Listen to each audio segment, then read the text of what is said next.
Entonces, ¿qué es discipulado? Miren, en ese texto que acabamos de leer, vemos las bases de lo que sería este discipulado familiar, y es de que Moisés, preparando a este pueblo que va a poseer una tierra llena de idolatría, una tierra, una cultura que está alejada de Dios completamente, una cultura que no ama a Dios. Entonces, la manera en cómo Dios le enseña a este pueblo que esas familias pueden sobrevivir y las verdades de Dios pueden permanecer, es que esas verdades se transmitan de hijos a hijos, de padres a hijos, y así sucesivamente. Esto es discipulado, transmitir las verdades de Dios. Y la verdad de Dios sabemos que se encarna en Cristo, de manera que puedo decirle que discipulado es el proceso de transmitir la vida de Cristo. Así de manera general. Podemos decirlo también, como diría este autor, el discipulado es el proceso de ser como Jesús en carácter y en misión, y de guiar a los demás que hagan lo mismo. ¿Qué es discipulado? Por ejemplo, Lucas 6:40 dice, el discípulo no es superior a su maestro, mas todo el que fuere perfeccionado será como su maestro. ¿Qué es discipulado? Que nosotros nos parezcamos al maestro por excelencia, que es Jesucristo. Si a usted le gustan las definiciones un poco más largas y completas, le puedo decir que discipular es avanzar en comunidad hacia la meta de ser semejantes a Cristo en carácter, de manera que la obediencia a la palabra de Dios en el poder del Espíritu provoque un crecimiento integral tanto en quien discipula como en quien es discipulado. Dicho en pocas palabras, discipular es que yo me parezca a Cristo y guíe a otros a que se parezcan a Cristo también. Entonces, cuando tú te pareces a Cristo, eso no solo va a cambiar un aspecto de tu vida, eso va a cambiar todas las áreas de tu vida. Eso es discipulado, viéndolo a manera general. Pero, si nos enfocamos en la familia, ¿cómo se da este proceso de transmitir la vida de Cristo dentro de mi propio hogar? Muchos autores, cuando hablan de discipulado familiar, suelen enfocarse en la crianza, pero hoy lo vamos a ver de una manera más general, de manera que no importa el rol que usted esté ocupando en su familia. Yo sé que aquí hay padres, yo sé que aquí hay hijos, yo sé que aquí hay esposos, pero aún estas verdades, usted como tío, como abuelo, como sobrino, usted de alguna manera también puede aplicarla en su familia extendida. ¿Por qué? Porque ¿qué es discipulado familiar? Esta mañana es el proceso de reflejar y transmitir la vida de Cristo dentro de un hogar. ¿Cómo? Al vivir y ejercer con fidelidad los roles que Dios estableció para cada miembro de la familia. Es decir, es que tú a través de tu rol en tu familia, tú muestres a Cristo. Me explico. Hace unas semanas Dios nos dio el privilegio de participar en una conferencia para caballeros. Allí precisamente estábamos hablando del rol del hombre dentro de la familia, del rol del hombre de como esposo reflejar a Cristo. Y era una charla abierta donde cualquiera podía levantar la mano y dar su opinión. Entonces un varón levanta la mano y dice, siervo, lo que usted dice suena muy bonito, pero usted no sabe con quién yo me casé. Esa mujer no es cristiana, yo me convertí después. Esa mujer no quiere ir a la iglesia, esa mujer no quiere leer la Biblia, esa mujer no quiere saber nada de Dios. ¿Y cómo yo la guío a Cristo? Bueno, precisamente, según esta definición que está detrás, es reflejando, según mi rol, el carácter de Cristo. ¿Qué le dijimos a ese caballero? Bueno, usted tiene que ser un esposo que refleje a Cristo de tal manera que cuando ella lo vea a usted como esposo, vea a Cristo. Que cuando ella lo vea a usted como esposo, esa sea la Biblia que ella esté leyendo cada día en ese hogar, cada día de su vida mientras estén juntos. De igual manera, como padres, como hijos, no importa el rol que tú estés desempeñando en tu familia, mientras tú reflejes a Cristo, tienes oportunidad de guiar tu familia hacia Cristo. En mi caso particular, yo me crié en una familia que no es creyente. O sea, yo conozco al Señor después de adulto. Mi vida entera, yo no sabía lo que era ir a una iglesia, lo que era leer la Biblia, lo que era ir a un culto. Luego el Señor me rescata. Entonces yo empiezo a ser creyente viviendo junto con mis padres. Y por la gracia de Dios, mi madre se quedó observando que hubo algo que cambió en mí. El muchacho que llegaba tarde de beber y de madrugada ya llega temprano a la casa. El muchacho que le importaban las cosas del mundo y las cosas paganas y las cosas que destruían su propia alma, ya se interesa por las cosas sanas. Entonces algo cambió en este muchacho y yo simplemente orando y orando, porque era nuevo creyente y no me atrevía a hablarle del evangelio a mis padres. Un día mi madre, sin nadie invitarla, entró a una iglesia, aceptó al Señor y hace como 15 años de eso y ella se ha mantenido firme en la fe. Y a mí me tocó discipular, dicho de otra manera, instruir a mi madre en lo que significa seguir a Cristo. Todas las doctrinas básicas del evangelio yo tuve que enseñárselas a mi madre. De manera que dentro de mi rol como hijo, sabiendo que ella es autoridad en la casa, dentro de ese marco se puede discipular, guiar a otros hacia Cristo. Así que este mensaje es para todo el que esté aquí. Vamos a transmitir la imagen de Cristo dentro del hogar. Eso es el discipulado familiar. Matt Chandler y Adam Griffin lo dicen de una manera más bonita. Vamos a tomar esta definición de manera más sencilla. Es hacer lo que puedas, cuando puedas, para ayudar a tu familia a ser amigos y seguidores de Jesucristo. Es eso. Ahora bien, como todos tenemos una maleta de conocimiento, antes de entrar en detalle, yo quisiera que veamos rapidito lo que no es entonces el discipulado familiar, lo que no es hacer discípulos en la familia. En primer lugar, el discipulado familiar no es un proyecto que depende de mi sentimiento ni del deseo humano. No es que cuando yo me sienta de tal manera yo voy a discipular a mi familia. No. Es algo que se hace de manera intencional. Es algo que se practica con propósito y compromiso. ¿Qué más? No es discipulado familiar, no es un programa de lecciones bíblicas, no es solo un programa, no es solo un culto en el hogar, no es solo ir con la familia a la iglesia. Aquí yo quiero hacer un paréntesis para que usted no se confunda. Yo no estoy diciendo que las lecciones bíblicas son malas, ni que traer su familia a la iglesia es mala.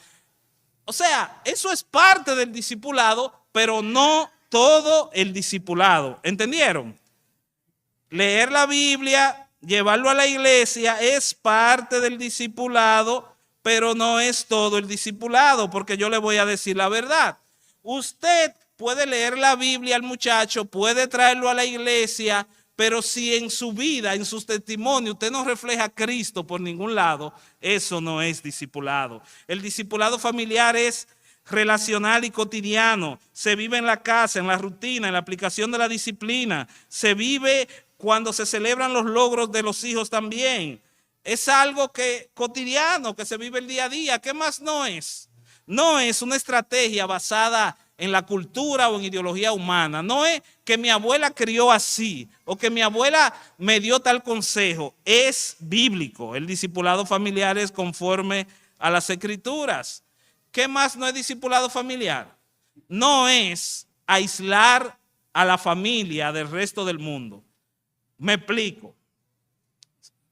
Hermanos, hay hermanos que nada más están esperando casarse para desaparecer si no vuelve a la iglesia. Y después que tienen hijos, a veces nosotros tomamos una parte de la teología y como que la jalamos por los moños y la distorsionamos para nuestra conveniencia. y nos casamos y tenemos hijos y tenemos 2 años que no vamos a la iglesia. Y cuando uno de los pastores me dice, varón, pero usted ya no va a la iglesia. No, varón, es que la familia es lo más importante. Ok, es cierto, la familia es primero que la iglesia, pero ¿qué pasa? La iglesia es un elemento de gracia, es un apoyo para el discipulado, de tal manera que, aunque los padres, los esposos juegan un rol protagónico en la familia, los demás miembros, así como la iglesia, así como la escuela, todos son soporte al discipulado. De manera que el discipulado familiar, que es bíblico, es comunitario.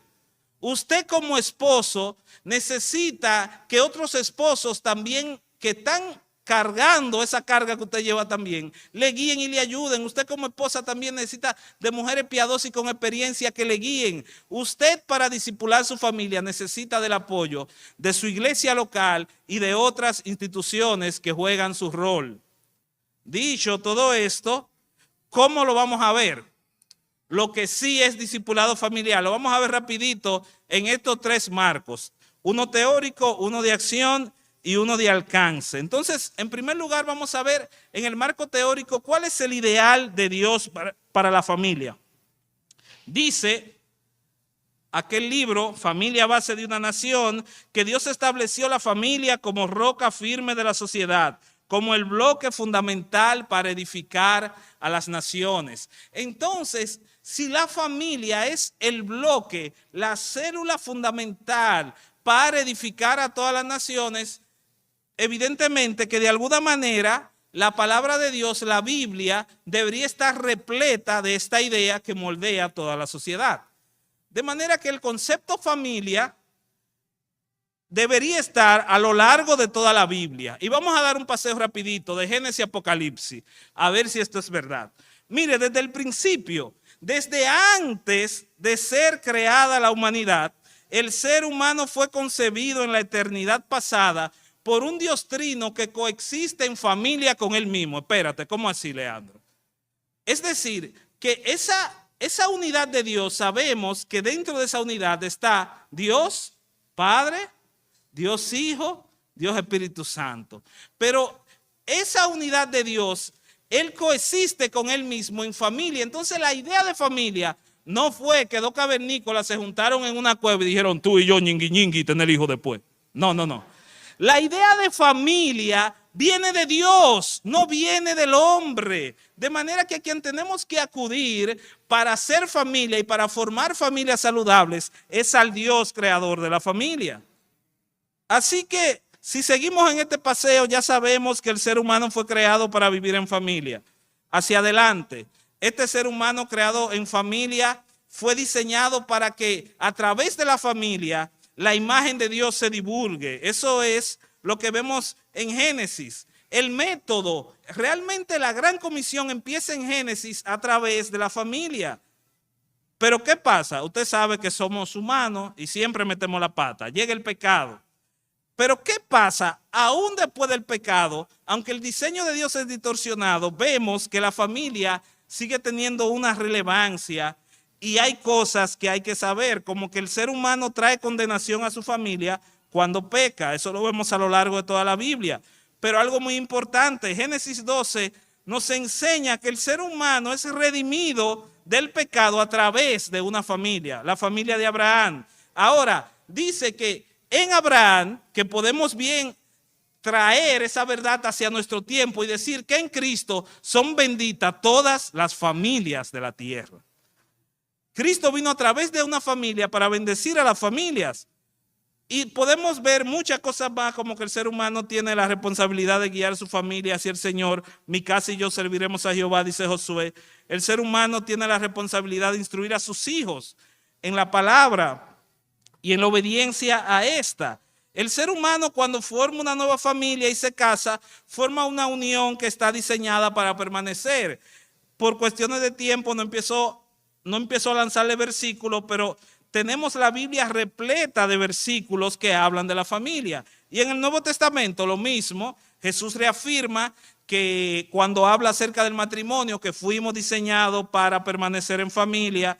Luego también nos muestra el Nuevo Testamento que el ser humano rescatado por Cristo pasa a ser miembro ahora de una nueva realidad de familia, que es la iglesia. Entonces, aún la iglesia es el mismo concepto de familia bajo una nueva realidad. El ser humano nacido de nuevo, entonces, modela que realmente es creyente cómo se comporta dentro de su familia. Tenemos muchísimos versículos del Nuevo Testamento que hablan de esto.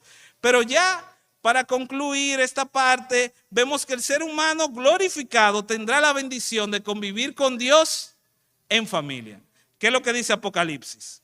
El que venciere heredará todas las cosas, y yo seré su Dios y él será mi hijo. Mire, fue muy rápido, pero al final, ¿hacia dónde que vamos? ¿Hacia dónde que yo quiero llevarlo? A que usted vea la realidad que desde la eternidad pasada, o sea, desde antes de existir el universo, hasta la eternidad futura, cuando usted esté glorificado con Cristo, Dios ha mostrado su gloria y su carácter a través del concepto que conocemos como familia, que está a lo largo de todas las escrituras. Y este concepto de familia se revela a través de un modelo ideal, que es lo que nosotros conocemos como la familia nuclear. Esta familia nuclear sabemos que está compuesta por ¿quiénes? Mamá, papá y hijos. El matrimonio y los hijos. Entonces, en ese diseño ideal, ¿cómo se nos muestra el matrimonio? ¿Qué es el matrimonio? Bueno, el matrimonio se nos presenta como esa unión entre dos personas que está diseñada para reflejar la unión de Dios con su pueblo. Y ese es el centro de la familia. El núcleo de la familia empieza en el matrimonio. El matrimonio es por diseño la relación que mejor representa el ideal de Dios. Se lo voy a explicar con el texto. Dale uno para adelante ahí. ¿Qué es lo que nos enseña Efesios 5, 29 al 31? Que bueno, el Señor está unido a su iglesia. Y de la misma manera, entonces el esposo y la esposa deben estar unidos, ¿verdad? Y luego dice el texto, por eso dejará el hombre a su padre y a su madre y entonces se van a casar. ¿Usted sabe qué es lo que está diciendo ese texto? La razón por la que la gente debería casarse, el propósito principal del matrimonio, perdón si le tumbé un santo, no es que usted sea feliz. No es que su esposo la complazca en todo. No es que su esposa la complazca en todo. Es reflejar el evangelio de Jesucristo. Es eso. No es otra cosa. Pero ese matrimonio entonces, luego tiene hijos. ¿Y qué pasa con ese matrimonio y con los hijos?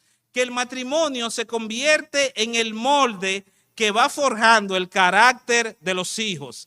Y también va forjando la manera en cómo tus hijos se relacionan con los demás y se relacionan con Dios. Me explico. Muchos saben que trabajo en una institución educativa que incluso está muy cerca de acá. Allá hemos tenido la oportunidad de trabajar diferentes casos con diferentes familias. Ahora, hay algo muy común y es que cuando tú tienes un niño en un aula, un niño que tú le ves la cara agria como un limón, un niño que pellizca, un niño que da golpe, un niño que no lo aguanta nadie, que no lo aguanta el director, que no lo aguanta la maestra, y todo el tiempo el niño anda como enojado, como rabioso, y tú dices, pero Dios mío, ¿y qué es esto? Cuando tú llamas a los padres a consejería o a una reunión, ni bien entran por la puerta a la oficina y ya la mamá le está diciendo, mira, tú ves que estamos aquí hoy, que yo tuve que dejar el trabajo para venir aquí. Eso es por tu culpa, porque tú no quieres atender a tu muchacho.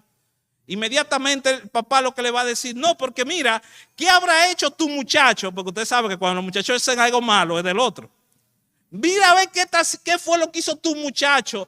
Y casi tú ves que los padres se están dando golpes delante de ti en la oficina. Y cuando tú lo mandas a calmarse, la misma expresión gruñona, la misma expresión rabiosa que tú ves en las aulas, es lo mismo que tú estás viendo en esos padres, porque el matrimonio es el molde que va acomodando o creando, moldeando el carácter de los hijos. Los hijos son el reflejo de lo que ellos ven en el matrimonio. Y no estoy diciendo que si hay un padre que está criando y está soltero, o hay una madre soltera que está criando, eso también es una familia y hay redención en Cristo. Pero el ideal de Dios, el modelo ideal, es que el matrimonio sea que refleje quién es Dios a los demás miembros de la familia. Pero, ¿qué más podemos decir? Que el matrimonio es el espejo que refleja la coherencia entre la fe que tú estás exigiendo y la que tú profesas. Entonces, tú le dices a tu hijo, mira, aquí no se dice mala palabra, aquí no se habla de tal forma, aquí no se hace tal gesto, pero toda la noche el muchacho está escuchando cómo el papá bombardea a su esposa con expresiones negativas, con expresiones groseras. Entonces, ¿con qué cara va a ir ese padre a decirle, aquí no se dice mala palabra? Si el primero que se le salen sus 2 o 3 santos son a los esposos cuando están discutiendo. De manera que por ahí empieza todo.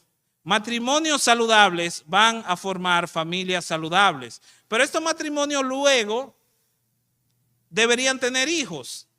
Entonces, estos hijos deben ser criados según la disciplina y la amonestación del Señor. Estos hijos deben someterse a sus padres. Ahora, hablando de hijos, aquí vemos el segundo aspecto importante del discipulado familiar, que es la crianza. Vamos para adelante.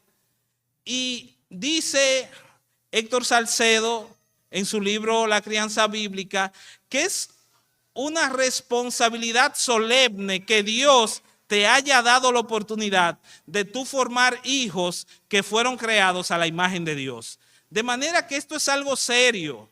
Esto es algo serio. Y estos hijos que están bajo tu responsabilidad, están bajo tu responsabilidad en todo el sentido de la palabra. En el sentido espiritual, pero en el sentido físico, en el sentido emocional, en el sentido intelectual. De manera que la responsabilidad de los padres es suplirle todas estas cosas a sus hijos. Los padres están representando a Dios en su labor de criar. Por lo tanto, el propósito general de la crianza debería ser conducir a los hijos a una relación personal con el Señor. Pregunto, ¿acaso no es eso discipulado? Eso es discipulado. La crianza es discipulado. Y los que son responsables entonces de discipular a estos hijos según el diseño de Dios, ¿quiénes son? El Estado. El Estado. Respóndame, espérese, dale para atrás. El Estado. Ok, no. Dale para adelante. La escuela es la responsable de discipular a tus hijos. Ni el Estado, ni la escuela. Ok.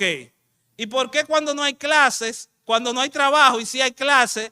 Eso pasó hace unos meses, la tormenta Melissa, ¿la recuerdan? Hubo un día que no había trabajo, pero sí había clases.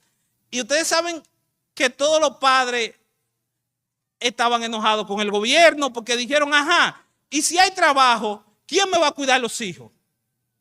Si la escuela está cerrada, ¿quién me va a cuidar los hijos? Entonces, si no es el gobierno, si no es la escuela, ¿por qué entonces queremos cederle responsabilidades a la escuela y al gobierno que no son de ellos? Pero cuidado si le tumba un santo, porque le voy a decir la verdad, no es la iglesia tampoco. El responsable principal de discipular a sus hijos no es la iglesia. Algunos quizás han tenido la oportunidad de trabajar en ministerios juveniles o algo que esté relacionado con la juventud. Regularmente en la iglesia, cuando tú trabajas en un ministerio juvenil con muchachos adolescentes, es normal que en una que otra ocasión aparezca un padre de la iglesia y te diga, bueno, varón, yo quiero saber qué tú vas a hacer con ese muchacho que está incontrolable. Bueno, averigüe usted lo que va a hacer con su hijo, porque no fue la iglesia que lo parió ese muchacho. Entonces, lamentablemente, nosotros, sin darnos cuenta, la misma sociedad, el mismo sistema, constantemente nos está empujando a que deleguemos esa responsabilidad a otro, pero esa responsabilidad no es de otro, sino que de los padres y tutores. Y esta es la realidad que Moisés quería, inspirado por el Espíritu Santo, mostrarle a este pueblo de Israel que iba a conquistar una tierra nueva. Si ustedes quieren que las verdades de Dios permanezcan en el tiempo, háganse responsables de sus hijos. Eso es lo que hemos visto en estos textos que hemos leído.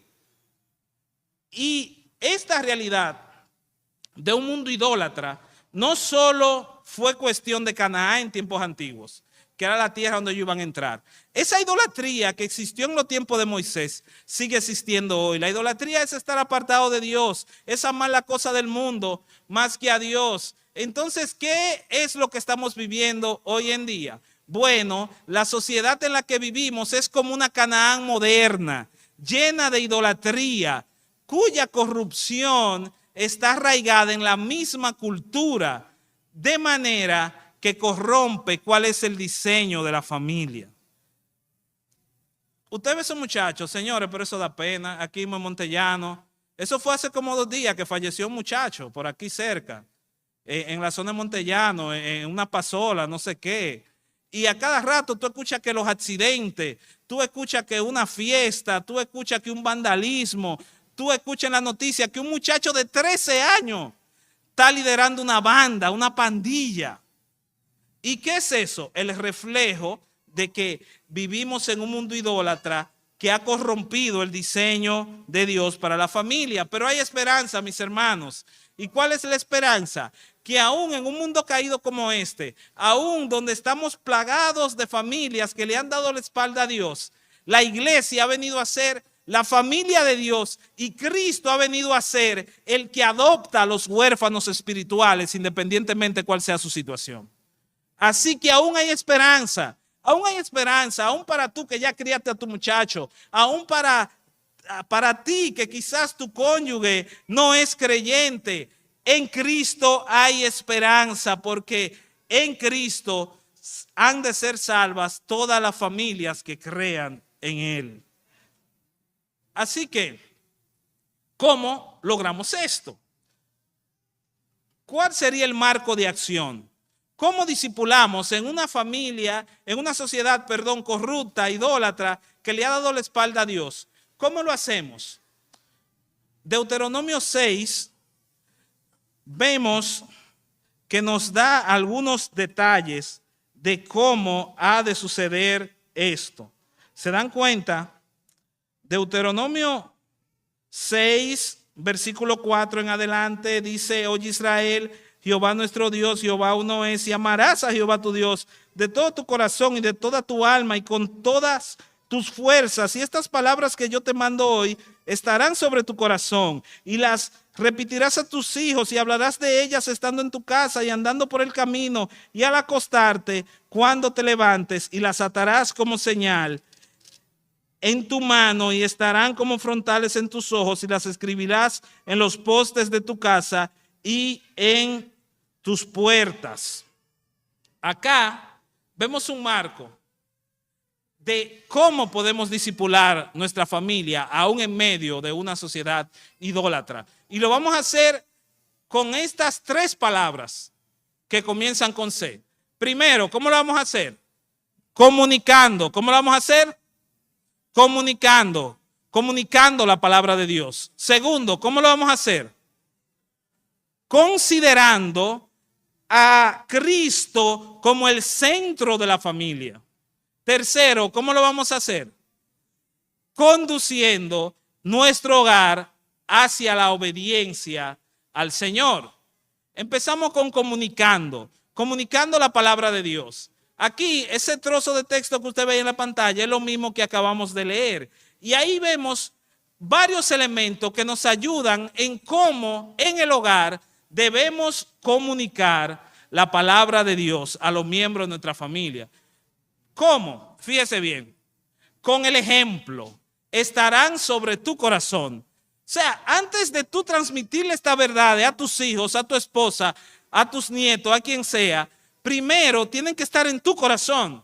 Empieza contigo. Es con el ejemplo que se discipula. Es con el ejemplo. De nada te vale a ti darle una lección a tus hijos de amor si tus hijos ven a diario que tú te vives matando con los vecinos, que tú te vives matando con el marido, que tú te vives matando con todo el mundo.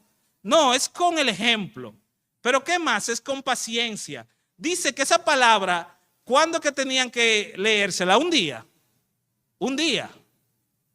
A veces, de vez en cuando. Había que repetirla. Constantemente había que repetirle la palabra de Dios a estos muchachos. El hogar tenía que estar repleto de la palabra de Dios. Y esto hay que hacerlo con paciencia, porque son frutos que es probable que se vean muchos años después, o que usted quizás ni siquiera lo llegue a ver, pero que sí estén. Debemos de hacerlo con compromiso. Usted sabe lo que era el compromiso para esta gente, de enseñarle a diario la palabra de Dios a sus hijos. El contexto, estamos hablando de un mundo antiguo, donde ¿de qué vivía la gente? De la ganadería, de hacer trabajo forzoso. Las mujeres tenían que ir a los pozos a buscar agua, y por más tropiado que llegaran a la casa, tenían el compromiso de enseñar la palabra de Dios. Y nosotros trabajamos 7, 8 horas y ya es televisión y acotarnos. Ya nosotros no queremos más nada. No me hablen de yo pasar ese tiempo con mi muchacho. Entonces, con compromiso. ¿Pero qué más? Es con las herramientas que usted tenga a mano. Usted se da cuenta, todos esos elementos que dicen que, bueno, la atará en sus manos, la pintarán en los postes. O sea, es como que la Biblia te está diciendo que ese pueblo a que le habla Moisés, todo lo que ellos tenían a mano, tenían que usarlo para comunicar esta palabra de Dios. Yo le digo algo, por ejemplo, hoy en día hay una discusión grande con el uso de los dispositivos electrónicos y la crianza. En mi casa tenemos nuestras reglas, tenemos nuestra norma, tenemos nuestra forma.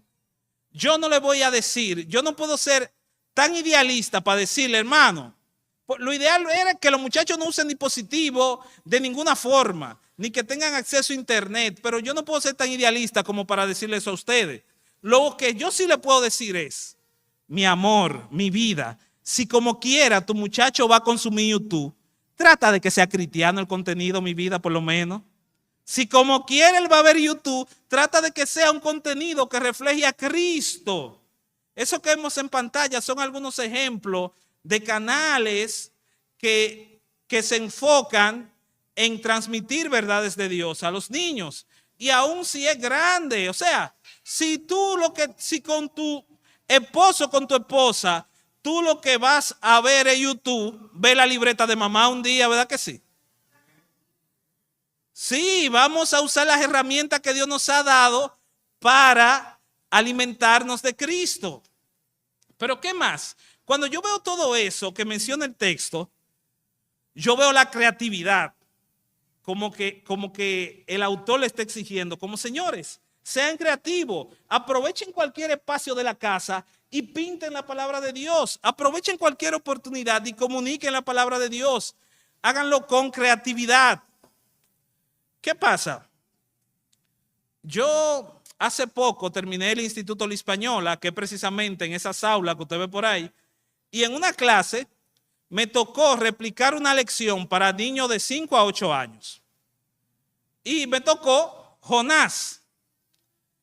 Esa fue una foto, Jody yo creo que está fuera del país, que yo creo que fue Jody que me la tomó. Hicieron un meme, pero Jody está ahí arriba. Jody, tú eres culpable. Hicieron un meme, una cuestión y volví en eso una chercha.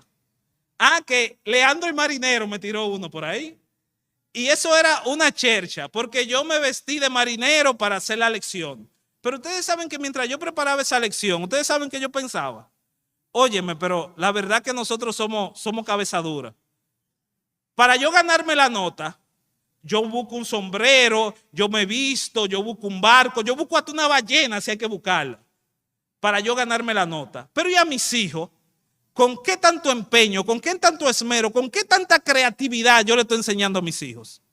Entonces, hacemos una EBDB, una escuela bíblica de verano, y aquí brincamos, saltamos, nos pasamos el día enseñándole a otros, y a nuestros hijos queremos darle las obras.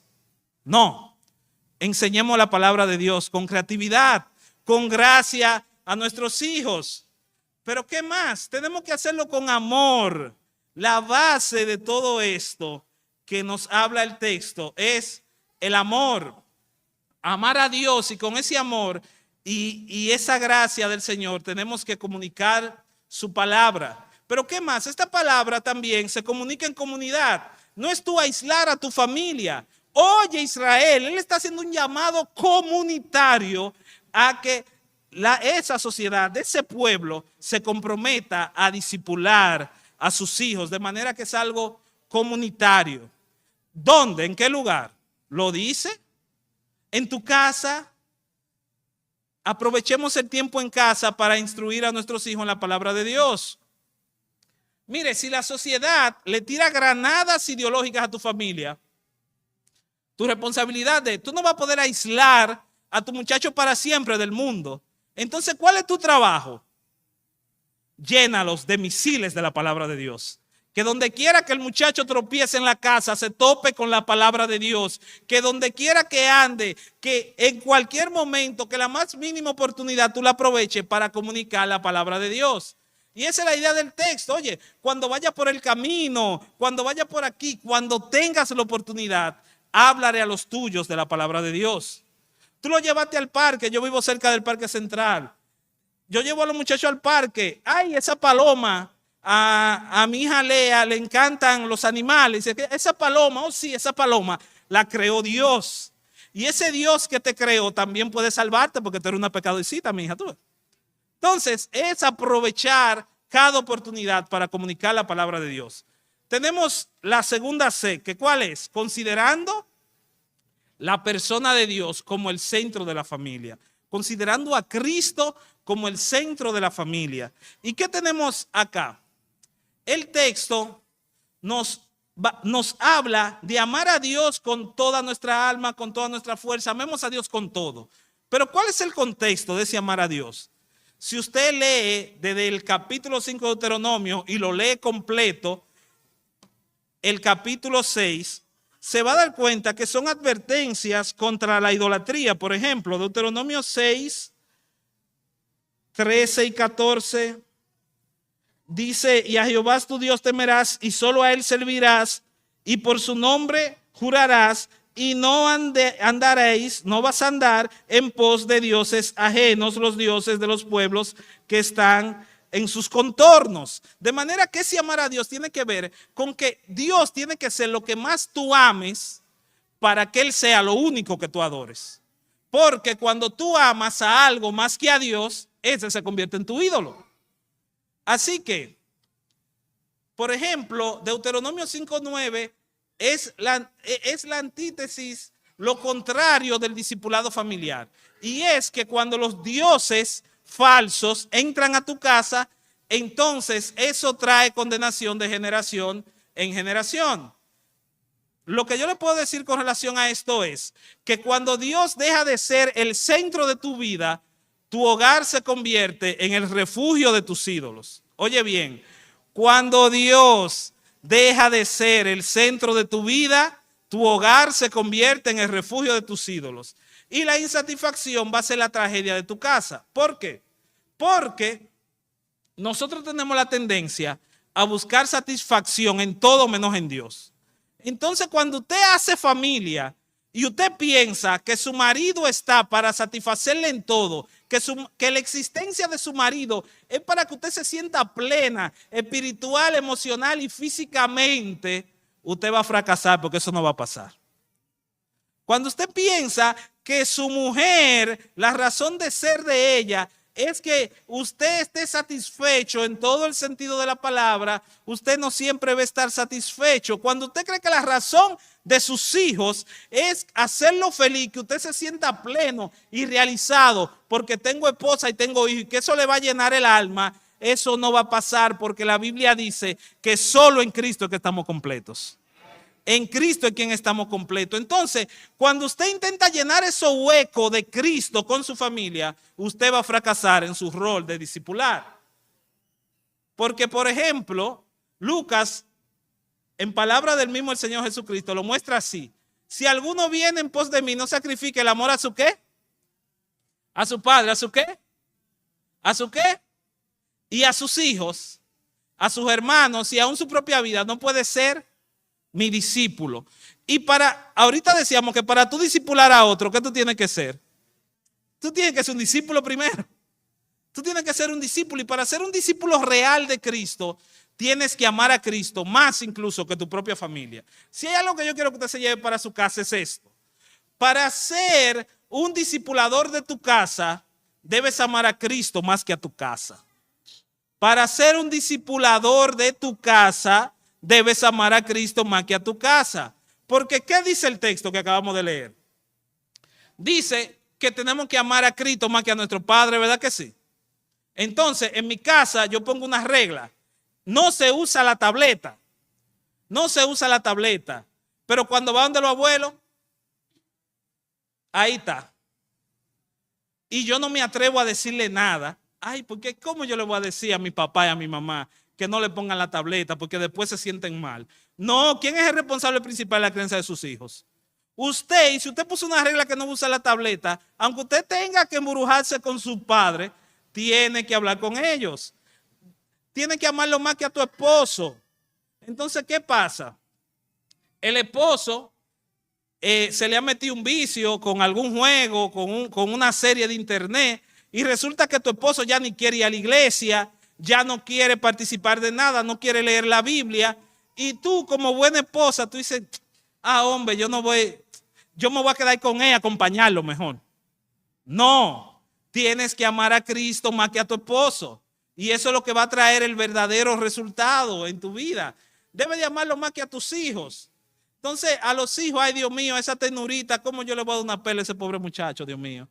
No, tienes que amar a Cristo más que a tus hijos. Si ellos desobedecieron, si tú tienes que aplicar los principios de Proverbios, donde tienes que aplicar la vara, tienes que hacerlo, porque tienes que amar a Cristo, más que a tus hijos. Tienes que amarlo más que a ti mismo.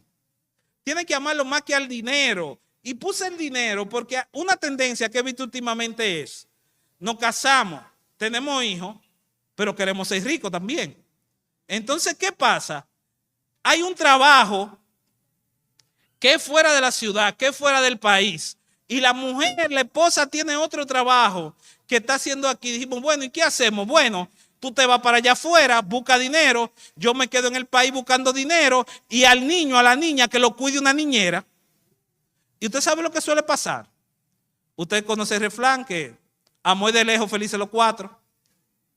A veces se van del país y que en busca de mejoría y se divorcian y al final le va mal y no tienen ni dinero ni familia.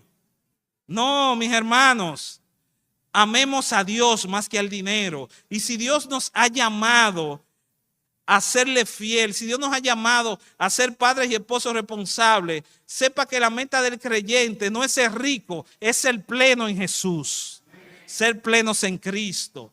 Miren, para que usted vea un ejemplo de esto, tú tienes que amarlo más que tu sueño. Esa imagen que está ahí es de un famoso basquetbolista que tiene mucho dinero, que tiene mucha fama. Por lo tanto, su esposa no tiene necesidad de trabajar, ¿verdad? Porque si tu esposo es multimillonario y es famoso y todo eso, ¿para qué tú vas a trabajar? En una entrevista a la esposa de ese basquetbolista le preguntaron que cómo se sentía en su matrimonio y ella dijo, yo me siento muy decepcionada porque yo ahora me he tenido que quedar en la casa cuidando muchachos porque mi esposo me lo da todo. Oye, lo que ella está quejando es que mi esposo me lo da todo y yo no puedo cumplir mi sueño de ejercer mi profesión. ¿Qué es más importante, obedecer a Dios que ejercer tu profesión? Amemos a Dios más que a nuestros sueños. Eso es verdaderamente amar a la familia, amar a Dios más que a todo. Para ser un discipulador de tu casa, debes amar a Cristo más que a tu casa.